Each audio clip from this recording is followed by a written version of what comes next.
So yun mga boss, welcome back 'no. So, ang tutorial naman natin ngayon is about LangChain 'no.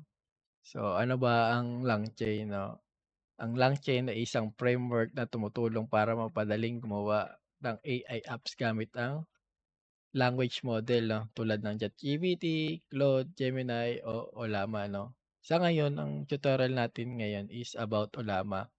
Bale ano ba ang Ollama 'no? Si Ollama is open source model na ginagamit ang source niya is yung GPU or CPU 'no. Bale 'pag meron kayong malaking GPU sa desktop or laptop niyo, yan ang kino-consume niya 'no, libre lang yan 'no mga boss 'no.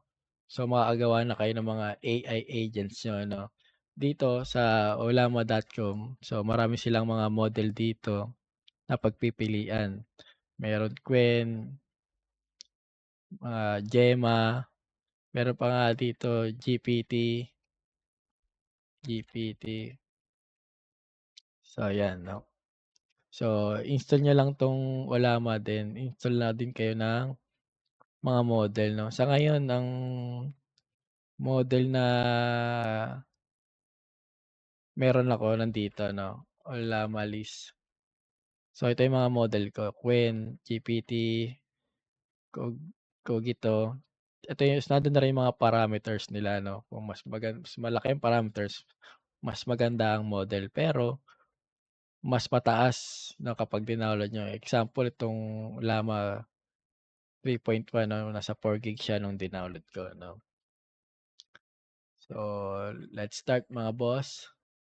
So dito mga boss, mag-install muna tayo ng node natin 'no, open terminal, gawa muna tayong folder. So ayan, nakagawa na tayo ng folder 'no, LangChain. So dito cd tayo, cd LangChain, then code para magbukas sa Visual Studio Code.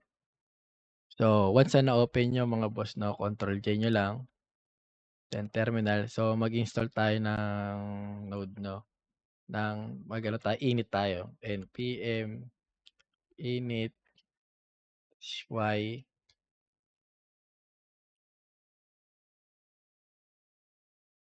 So ayan, then punta naman tayo dito sa documentation ng ano mga boss 'no, ng LangChain 'no. Punta tayong docs, then build LangChain. So dito, ito na yung mga documentation nila paano ginagamit 'no. So dahil TypeScript tayo, click na niyo ang TypeScript. So pipili kayo ng mga model dito mga boss kung Gemini, OpenAI, Claude, Anthropic, OpenRouter at iba pa 'no. So ngayon, dahil Ollama ang gagamitin natin, so piliin natin 'tong Ollama. So then, sabi dito, first install npm langchain sod and langchain Ollama. So install muna natin 'to lahat 'no, copy natin, then punta tayo sa VS Code, then paste natin. So wait niyo lang mga boss. So ayan, tapos na mag-install, then clear natin. Tapos gawa tayo ng isang file na index.ts. So ngayon try muna natin kung gumagana. Try lang natin mag-log.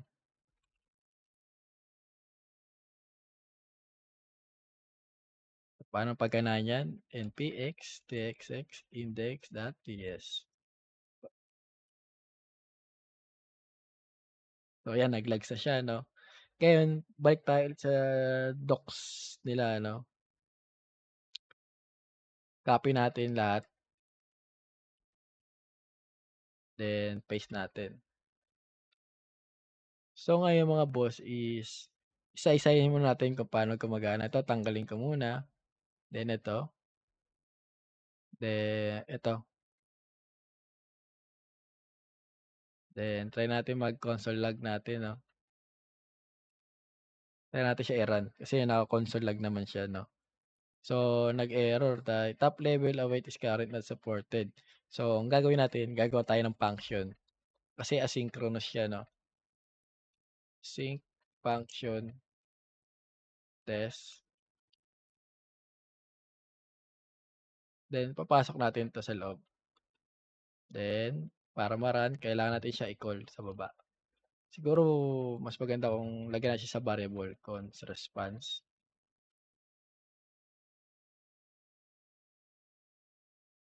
Tapos pasok natin siya dito, dito, 'yan. So dapat maging okey na siya na dapat may mag-logs 'no. Bale dito pala mga boss siguro mag-e-error pa 'to kasi yung model natin wala yung devstral 2 'no, kasi ang model natin dito is ito lang, si Cogito, si Llama 3.1 'no. So dapat palitan natin siya ng model, ito. So yung una dito boss is provider, pangalawa yung model 'no. So gusto niyo Anthropic, palitan niyo to Anthropic, kung OpenAI palitan niyo to Opay ta's kung anong model. Kailangan siyempre may record APK yan 'no. So ngayon ulama tayo. So logs natin, clear ko muna. So medyo matagal yan kasi mababa lang yung ano ko, yung laptop or desktop. So pause ko muna. So ayun nag-reply na yung AI model 'no. So ito yung ano natin 'no, content. Wala pala tayong content 'no, so pinasa natin nagtanong na siya 'no, "You did ask question, what I can help you?" 'No. So magtanong ulit tayo 'no, "How are you?" So clear natin then run natin. So tapos na natin siya ma-run 'no, ito na yung kinalabasan 'no. Human message ibig sabihin tayo 'yan 'no, yung tanong natin. Then ito yung reply niya 'no, "I'm just a computer program so I don't have feelings." Ito yung reply niya. So dito mga boss, makikita na rin natin yung mga input, tsaka output, tsaka total tokens natin, yung mga usage 'no, nandito na rin yung mga total duration kung gaano katagal 'no. So 'yan, meron na tayong isang sample AI chat 'no, so using LangChain 'no. Ngayon mga boss, bibigyan natin siya ng instruction 'no, kasi hindi niya alam kung sino siya 'no. So maglagay tayo ng system role dito 'no. So ano ba yung system role 'no, bale ang system role ay isang special na message na nagbibigay instruction sa AI 'no. Bale dito, tayo nagbibigay ng instruction about sa kanya 'no. Kumbaga kung ano yung behavior niya 'no, paano siya sumagot, ano yung kaalaman niya, something ganyan. Wait lang, check natin 'to,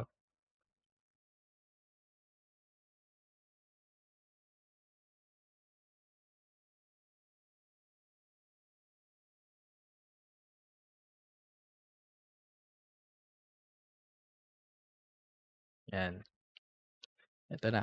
Bale yung role mga boss, siya yung instruction niyo sa about LLM 'no. Bale ito muna 'pag nag-run 'tong function na 'to, ito muna yung unang binabasa niya kung anong instruction meron sa AI niya 'no. Then once na na-run yan, ito yung pangalawang binabasa niya, then sasagot na yan. Example, "You are helpful AI assistant. Your name is," then name X. So dapat kapag tinanong ko yan, "What's your name?" Dapat kilala niya kung sino siya. Dapat masagot niya 'tong Denebs 'no. Tanong natin, "What is your name?" Then clear muna natin 'to. Then try natin siya i-run. So ayan nag-reply na siya ano. Ayan una niya 'tong system prompt natin 'no, instruction, "Your facilitator name is Deneb X." So ito yung tanong natin, then ito yung sagot niya, "My name is Deneb, so I'm helpful as assistant blah, blah, blah," ano. So gano'n ang gumagana ang system prompt o instruction natin din. Kasi mas malaking tulong 'to kasi tsaka malaking epekto nito kung ano magiging behavior ng AI natin 'no. Kasi yung ito mga boss pinapasa niya 'to sa LLM 'no, lahat 'yan 'no. So, gano'n siya gumagana 'no. Tapos ang sunod naman natin mga boss is yung tool calling 'no. So, ano ba yung tool calling? Balikan natin dito sa documentation nila. Bale dito meron silang tool call na ginagawa. Bakit kailangan din 'to? Ito pinakaimportante 'to sa AI natin 'no, kasi kung walang tool calling, 'di siya makakatawag ng mga mula sa ibang services, database or function sa iba 'no. Bale ang alam niya lang is about system instruction 'no. So wala siya hindi siya puwedeng example nagtanong ako ng about sa database, ito nga example yung ano, what is weather today, eto. So, try natin 'no, so copy natin, then paste ko 'to. So ngayon mga boss, try natin 'wag natin siyang ilagay 'no, then tanungin natin siya ng ano 'no, "What is the weather of San Francisco?" Masasagot niya ba 'yan? Kasi wala siyang real time para ma-access kung anong weather sa ano, sa ibang bansa 'no. So, try natin. So, eto na yung logs natin 'no.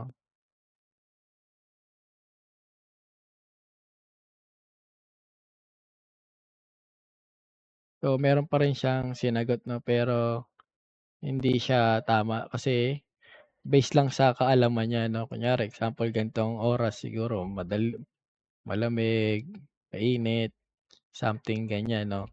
So, ngayon kapag nilagyan natin siya ng tool mga boss, eto kinabit natin 'to sa kanya, tatawagin niya 'to yung function na 'to 'no. Tapos itong input na 'to, si LLM ang ano niyan, nagbabato niyan sa tool natin 'no.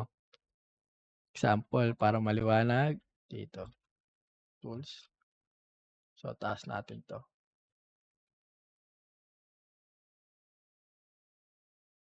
'yan. So, ang ginagawa nito mga boss, kapag meron siyang tools, ibig sabihin meron siyang tatawagin na function 'no, then ang description niya nito 'no, so malalaman niya ni LLM, get the weather for a given city. So, ito yung alam niya, tawagin mo 'to kapag nagtanong about sa city 'no. Then magkakaroon siya ng ano niyan, requirements na parameter 'no, city.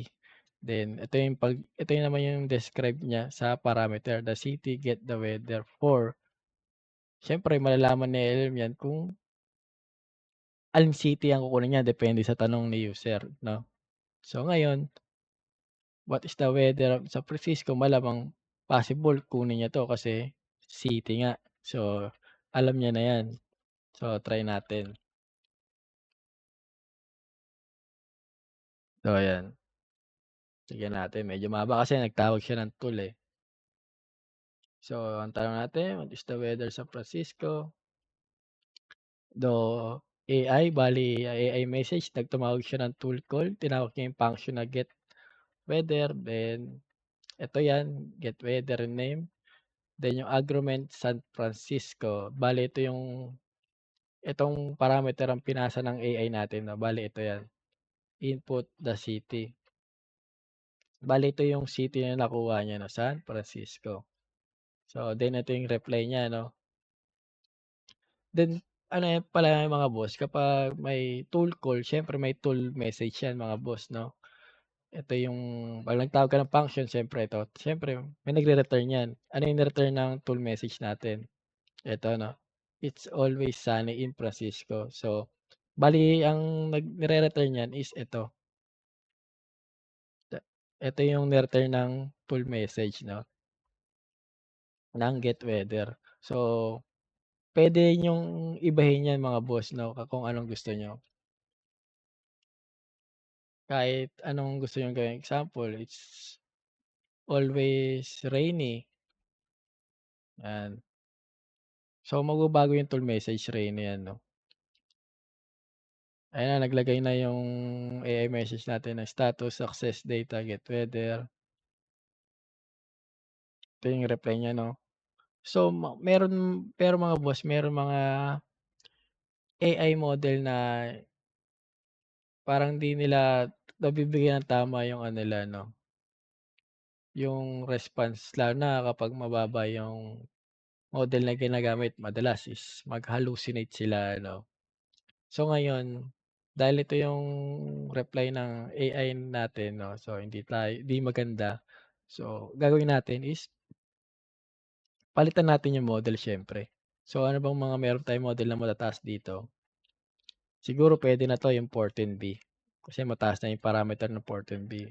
So gamitin natin siya. So dapat mas mabigay na yung maganda niya 'no. So try natin, 'di ko muna siya iki-clear. So run lang natin para tignan natin yung pinagkaibahan. So tignan natin yung result niya 'no. So ayan.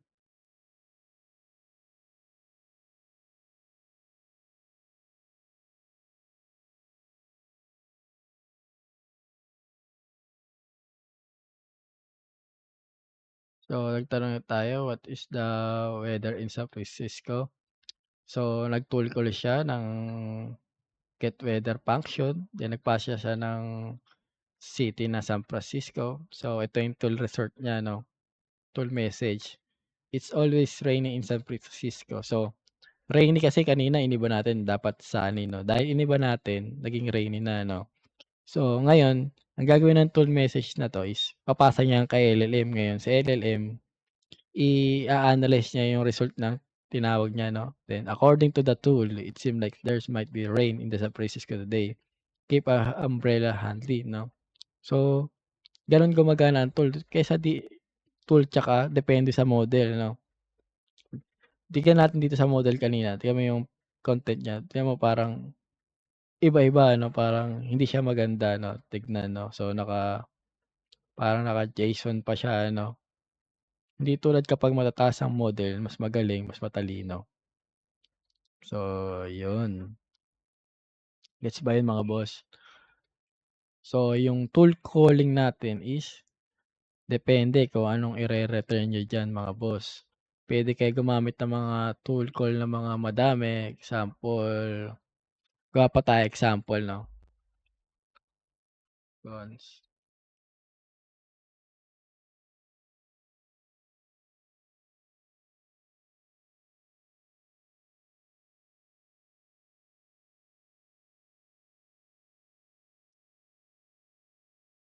So, maganda tayo sa pang-parameter,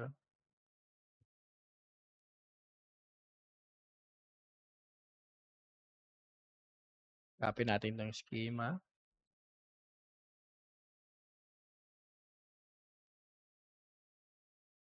So, papalitan natin 'to ng function kasi hindi puwede magkaparehas sa function, eh. Gawin natin get user list, then get the user list.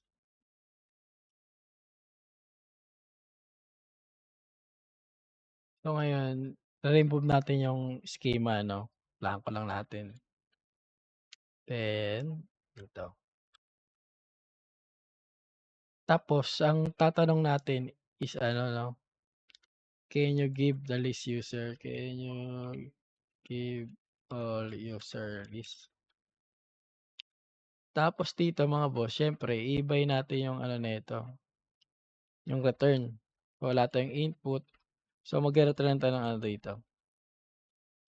array, then name, 'yan, do age 26.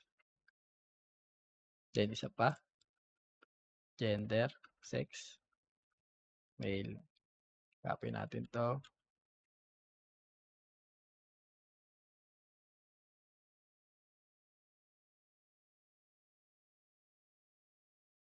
Jane Doe, 18, female. So ayan mga boss. Bale dapat kapag tinanong ko, "Can you give all the user list?" Dapat ko-call niya 'tong tool ko na 'to, get user data 'no, then ito yung magiging return, ito yung magiging result niya 'no. So dahil wala tayong pinasang ano, schema, parameter, wala siyang papasang arguments 'no. So gano'n. So try natin. So maliwanag ba mga boss? So puwede kayo gumawa ng maraming tools. Tool 1, tool 2, tool 3 'no, at iba pa. Depende sa case niyo.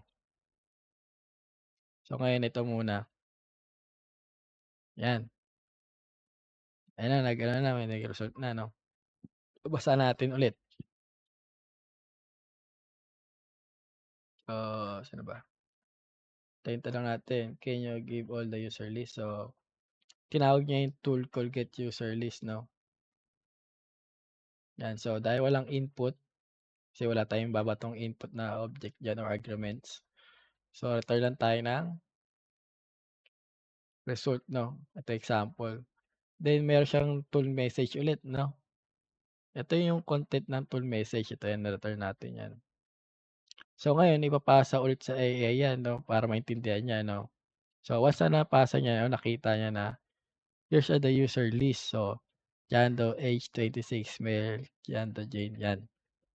So puwede niyong gawin mga boss, puwede yan database, kumo-call sa database o sa API 'no.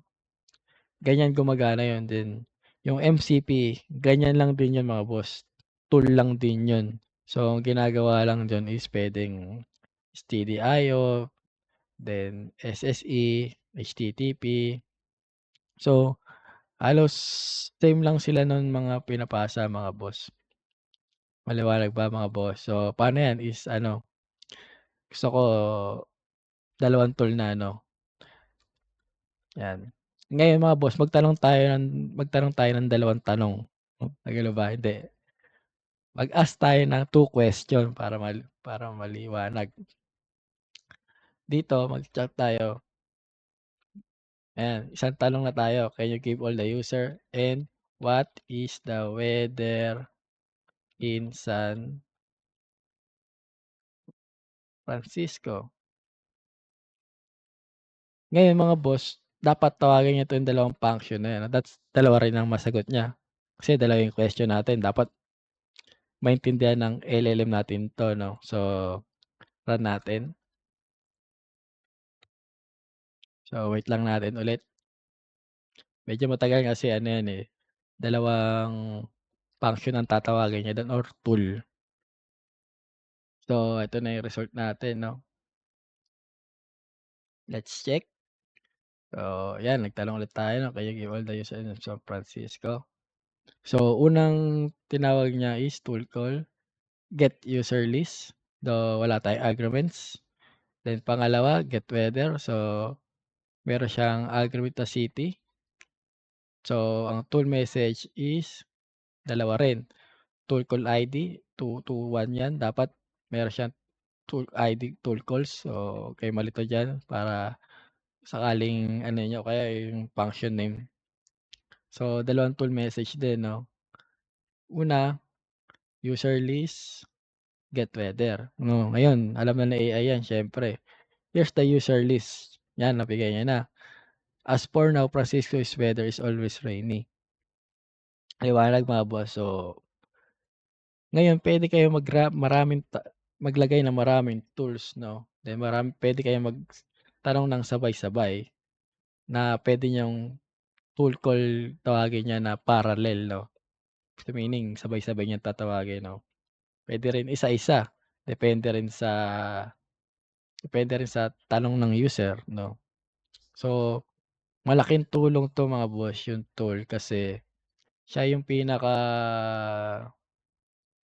susi para makakuha siya ng ibang data nang wala sa system prompt niya ano. Kasi instruction lang binigay mo 'no. So paano 'yan pagkokonektahan na tayo sa ibang database 'no.